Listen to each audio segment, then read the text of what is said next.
Recently, I was watching Bot's stream of mouthwashing, and I was genuinely amazed by the voice acting he did for the dialogues. He actually maintained a consistent character accent and voice for Swansea, something much harder to do than it sounds during the runtime of a typical stream. I myself experienced that when I was practicing doing a trial run for Andrew. And he was able to imbue proper gravitas and excellent control of his enunciation and volume even during the more intense scenes, like when he had a character shouting, for example. Um, because there's something different, like shouting right in front of the mic that's going to clip a lot, and shouting at a good distance of the mic where it's not going to clip a lot. It genuinely felt like a cinematic experience in ways that no other VTuber was streams I watched did, because I watched a bunch of mod watching streams. And even though I only observed Mr. Box's content, Vox Akuma content in a rather tangential manner, and pretty exclusively through clips and wider news and like two bots, I didn't really get to watch a lot of Vox. One thing that has always amazed me about himself is just how passionate he is about acting. Like, you can tell that he genuinely puts a ton of passion into his narratives and ASMR. There is also another bit of the mouthwash stream that stood out to me. So, you know the scene where the player finds out that Anya died, right? And spoilers for his question, I guess. Okay. But yeah, the scene where Anya is unalive. And the game itself kind of encourages you not to draw much attention to it, because in character, in a story, it makes sense that the character of Jimmy, who you're playing as, doesn't want to recognize that Anya, And most players don't really make much of a mention of it either, again because the game kind of encourages you to just to glance over it. They often do say something like, "Oh man, what a shame, oh terrible," etc. But what I was genuinely amazed by when Box played it was that he expressed such incredibly heartfelt sympathy when he saw Anya's body, and he actually did say something like, "Oh no, poor Anya, oh baby, you've suffered so much." And I don't remember the exact words, but I was genuinely amazed by the kind of care and the kind of kindness that he presented to Anya in that moment. And it speaks volumes, I think, as to how much his audience appreciates and loves him for that. That actually one of the most voted comments in the comment section of that video on demand was actually someone saying that they thanked Vox so much for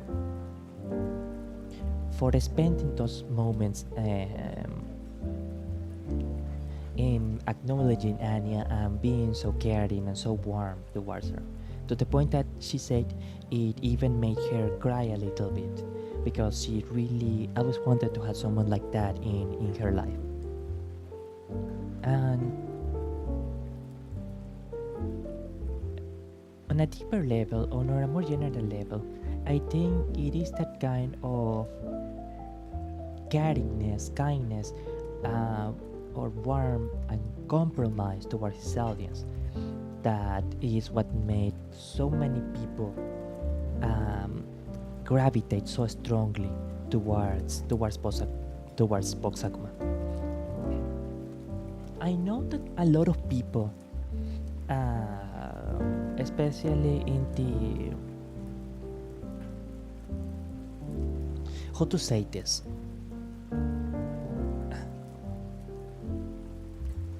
I guess we can say it in the more mainstream VTuber scene, or in the VTuber scene of like the male fan bases, the male fans. Not all obviously, but a good amount. They don't really like Vox Akuma partly because of certain events from the past, and I I think that also a lot of people tend to like Vox himself says, a lot of people tend to think that media that is aimed or focused on women is quote unquote lesser. Maybe they don't consciously think that, but generally there is a tendency to dismiss that, and that extends to BFE content, which Vox did a lot of. I know a lot of the people that kinda don't really like Vox, they tended, at least that was my impression, to dismiss Vox achievements as, oh, well, he's only really successful because he did all the BFE, Fuyoshi, Spicy SMR stuff, etc. And obviously, the fact that he was willing to do that for his audience and that he was very good at doing that was one of the major factors that propelled him to such heights. Like, it is true that helped a lot because Vox knew how to provide that service in a way that not every VTuber will be able to. But let's see. Sorry, I am simply confirming if there's anything in my script here that I missed. Yeah, that a lot of people thought his success as a VTuber because he was the most super chat VTuber in 2022. Came about because of his BSV and being naturally attractive, blah blah. Yeah, okay. I think I completed this part of the script. And as a comment, despite everything that happened, Vox never acted like BFE was cringe. He never acted like I see a lot of male VTubers act, like for example that doing Fujo baiting, Yume baiting, that doing things that are more explicitly for the female community, for the female fanbase, were like cringe, stupid, embarrassing, etc.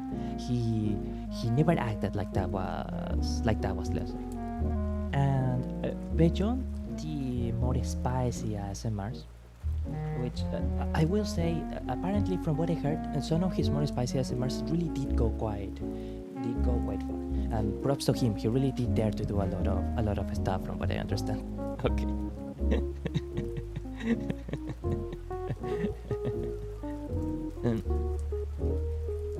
But he did way more stuff.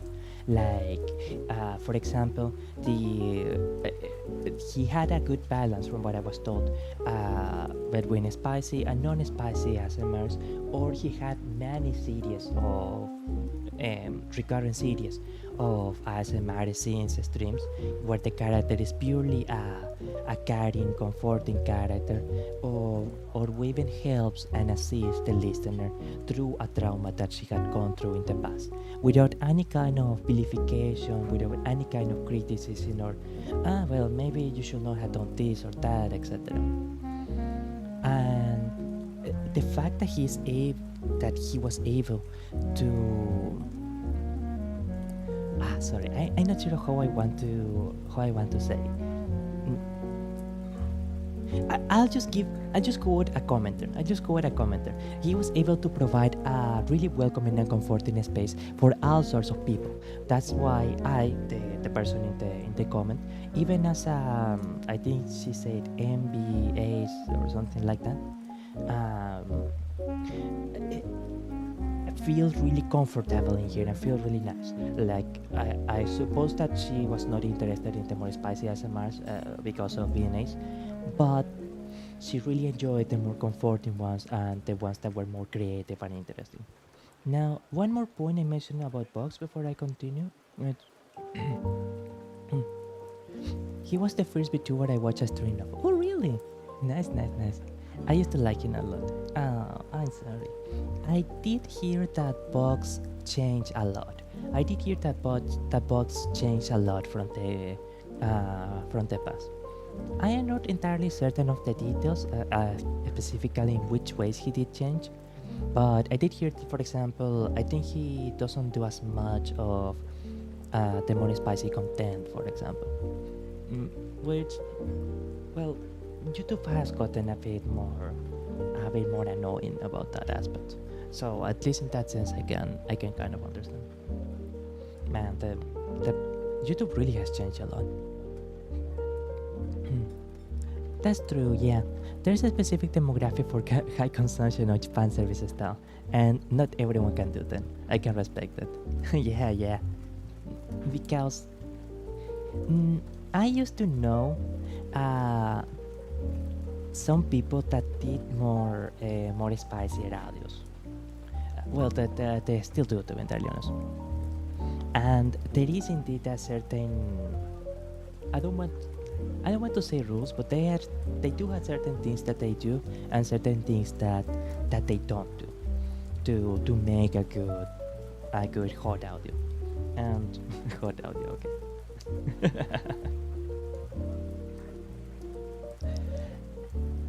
And like everything else, I suppose it does have its techniques and the right way to do it. And you know what I think was the most important thing? Like what can really make the difference when someone being like really good at it and someone being perhaps someone that could improve in doing that? Listening to the audience and paying attention to what they want. I think that is probably one of the most important things. Because okay, this might be flying close to the sun, but I guess I can say it in this discreet way. I do, for example, know of a lot of boyfriends that are convinced that they are the masters at making out. They are the masters at kissing, and they don't really want to listen to how his current partner wants to be kissed. And even if, for example, their way of kissing was good for their previous partner or something, every woman is different, and so if you don't really pay attention to and feel to what your particular partner wants, or in the case of voice actor, the particular community wants, audience wants, and if you're not loving or willing to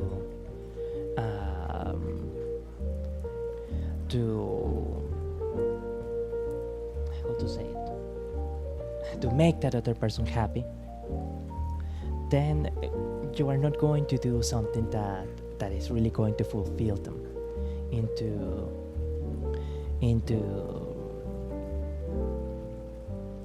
sorry, my English is not Englishing today. Mi inglés no está inglesando hoy. No estoy muy inglés. Wait, I need to get something better for the English. Oh no, it's okay, Ajax.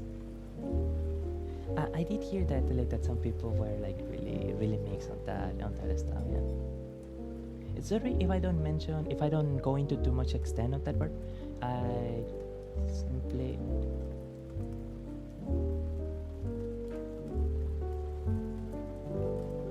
don't hear. Okay, so here it is. Like because I try to be like very polite with other Vtubers, so to say, I don't. Okay, wonderful. I don't want to comment on like their stuff from their past. Hope you understand. But I do understand that that there are a lot of people that were a bit unhappy with him because of a bunch of things. Hey, look. Hey. Okay, now I am a bit more English. Now I am a little more English. By the way, what do you people think I had below this hat? What do you think I had under this hat? A bunny! Isn't it nice? En español, mi rey. En español. Ah, bunny.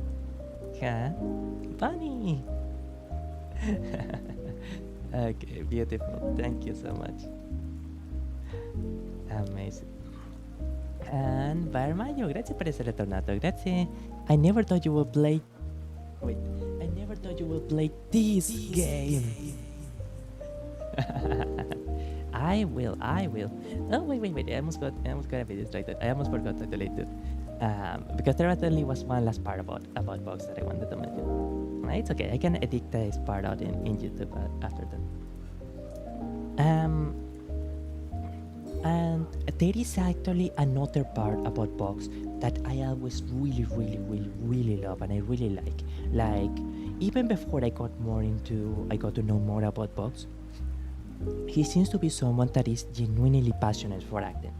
And someone who is also genuinely good at that. I haven't been very familiar with his ASMRs, but I heard that, for example, he was incredibly good at integrating the prompts from the chat or the improvisation from what the chat was telling and replying to what was happening in the stream and adapting that into the storyline that he was going with for the ASMR. For example, I think he did that a lot in that police interrogation stream. That one I actually did watch a little bit of. And even when, for example, he had like a sudden interruption in the chat or he had something unexpected, he was like a master at making it seem like it was something within the world of the story. And not only that, but from what I understand, he was easily at least incorporate Vtuber, one of the Vtubers that had the greatest ability and the greatest how to say it acumen in performing really complex and really intricate storylines, like doing one of those ASMR multi-episode storylines, like for example that they are like 3, 4, 5, 7 scripts. Like that takes effort. You have to be good at what you do to really pull that off. And Vox is that good. And not only that, but you can tell that he genuinely loves acting, that he is genuinely incredibly into that. And I always thought that was actually super really cool about him. That as someone who is passionate, who loves art and literature, I always did think that it was absolutely amazing that we had someone that was so committed towards theatrics and acting in Beethoven. So because of that and because of everything else that I mentioned, I guess it makes sense that in 2022 he was one of the top 10 super chatted VTubers, not just among male VTubers, maybe not even just among VTubers, but of all YouTube's accounts in the world, or at least of all YouTube VTuber accounts in the world. So, wait, I got the perfect thing. It's okay. Hats down for Vox. No. Excellent. One more. No, come on. Okay. 1, 2. Hats down for Vox. Okay, excellent. So we completed the little conversation about Vox. I'm sorry, and actually, the reason why I was so into that is I am going to make that a clip later, so I wanted to have it kind of condensed. And right now we can continue with the. I'm going to catch up on chat.